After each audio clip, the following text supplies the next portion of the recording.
आज गोंदर साहब आप नाश्ता बनाया ते रेडी करके बुलाया ना। क्या बात है गोंदर साहब जी, गोंदर साहब क्या बात है। आज लंब काट छड़ी जे। मैं आख्या शाम नु नाश्ता करावा, राती पानी लाया अस नहीं नहीं जी मैं आख्या जा बनावा, आ जा हुन कर लैने साबे ठड्डा ना वाह अगो मेरे कन्ने करो बिस्मिल्लाह के एक दफा हौली हौली घूम खाया कर ले।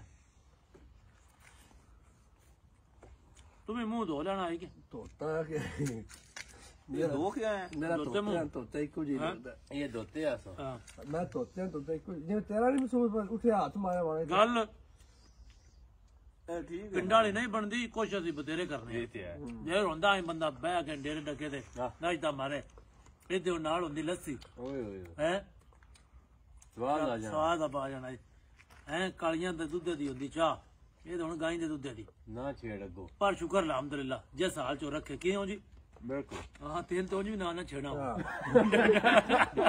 डरे आगा तू आगा और ना छेड़ आप बलेर छेड़े दो तो मैं आ पहला मैं किते दूजा बलैठया कल आया मेरे फैट रबड़ मार छड़िया ये रबड़ किते मार छड़िया दूजे गरम ने अंदर पे वन के जाना है जा ले यार निके दो भी अपना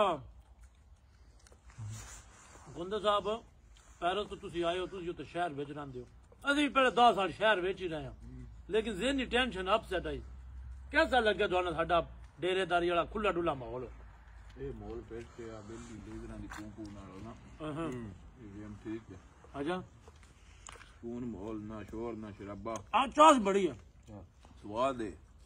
मैं रोटी पे खाना नहीं तो मुलबी ने एक शय पसंद है, मुलबिया का जो मैं खलो के मूतर कर लेना ना बाकी हर जाएगी बस तुम यार अंदर बाथरूम बने मेरी आदत है ना ही लग जाता ट्रैक्टर वाला।